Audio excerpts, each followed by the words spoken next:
Hey folks, how are you all doing? This is the most recent video for 2022, and this is going to go over some of the methods and improvements for how I make my doll eyes. As people may know, I have a lot of doll heads.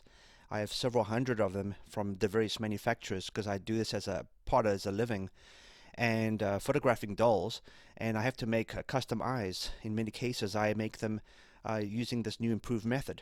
And so what I used to use is a 3D printer, which which creates eyeballs that are not perfectly smooth, and I had to smooth them by using a lot of sandpaper and a lot of hard sanding. So now what I do is I use this two-part resin. It's a UV resin that I use for SLA, or it's a monochromatic SLA resin, and I mix it in some kind of a stoichiometry that really mimics the factory look as best as I could. And then I heat it up with a heat gun here so that it creates a lower viscosity, and it's able to be poured and printed, especially in the wintertime when it's cooler outside. So here the resin is mixed again thoroughly, and it almost looks like I'm working in a lab here, but it is just some precautions obviously you take when you're handling resins. So I'm pouring this into the vat, and then I have a program that I've made that just basically prints these out.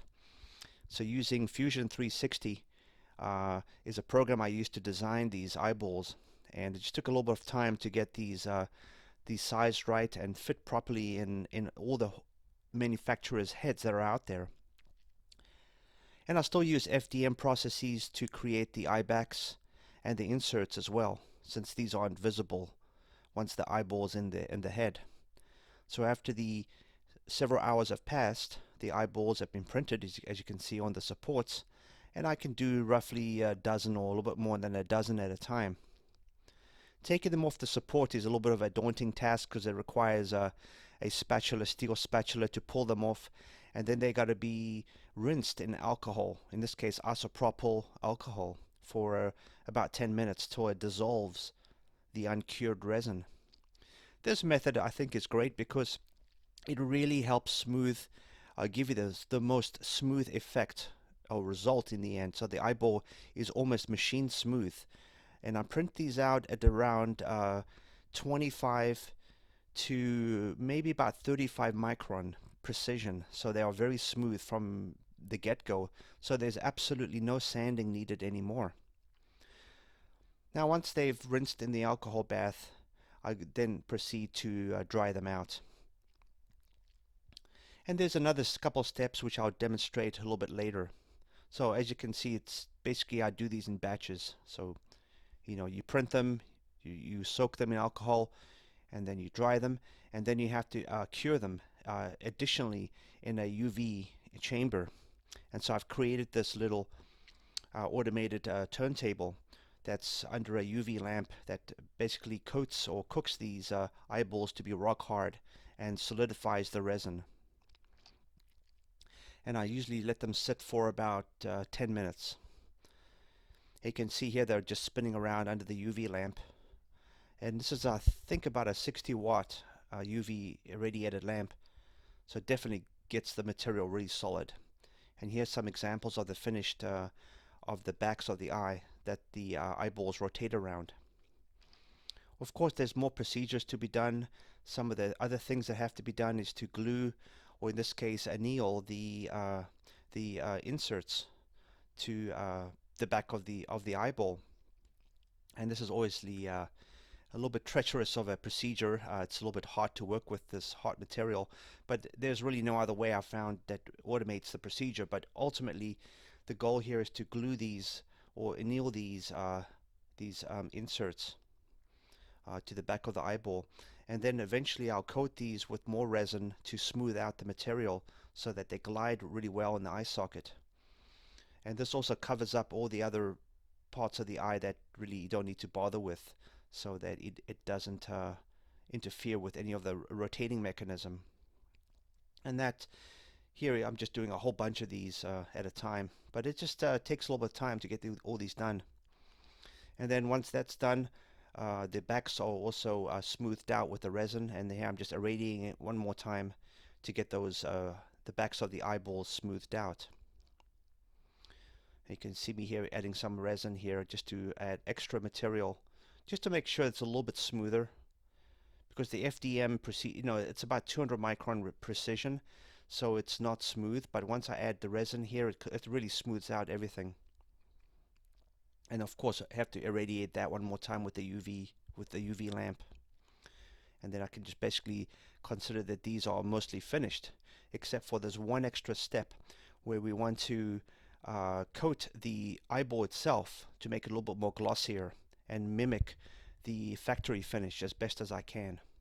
And this really helps to give you that realism in the end that I like in my pictures. So again, I just hold the UV lamp for a handful of seconds until I'm pretty convinced that everything is solid and dry and cured. This stuff cures very quickly. It's within seconds, so it actually works really well. So this resin can be, multi-purposed. You can actually use it to coat the eyeballs themselves if you so want to. In this case, I just would use a clear resin and just finish it up with a UV lamp. Another thing I also do is check the level, or the surface level of the insert. Make sure that's flat, and I'll file it down if not, because that is all positioned by hand. And then I'll just coat the eyeballs finally with some resin. In this case, I'm not using resin, but I'm using a different kind of adhesive. It's a water-soluble adhesive, and it's not toxic at all. So I prefer using this method, so it's safer for me to use as well, since I'm not using gloves here. But this is just a normal water-based resin, water-based adhesive, and this will just dry over the course of time. And so this will dry overnight to be a rock-hard material. And this does provide really nice results in the end. So in the next part of the video, I'm just going to demonstrate the eyes and how to install them in the heads. So these will fit just about any TPE doll and even some silicone dolls. But it'll only fit dolls that have essentially these hemispherical eye sockets. So the full eyes that are fully rounded, this probably won't work. But for TPE dolls, this will work, as far as I know, with all manufacturers. And I've sized the eyes down small enough so that it should fit about any manufacturers.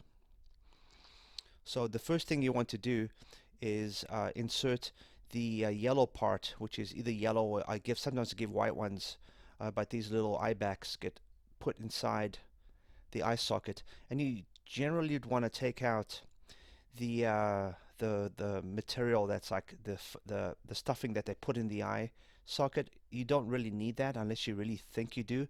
But if the eyes fit really well with just the provided eye backs, then you should be fine.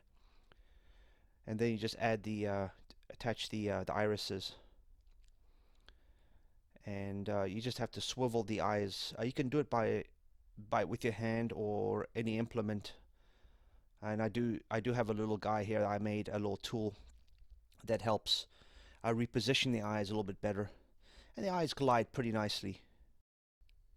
Anyway, if you're interested in getting a set for yourselves as well, I can definitely help and get you a set made, and I'll leave the link to my email in the description below. And I guess this is something I do as a hobby, so these take a little bit of time to make if you want a copy for yourselves as well. And if you guys have your own ideas, if you want to send me a swatch to make for you, like a custom iris, I can also make those for you.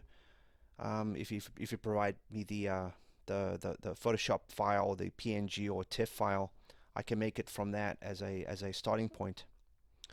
And anyway, these are some of the irises I've made, which I'm showing here, and there's quite an assortment there I've used over the course of years. Anyway, thanks for watching.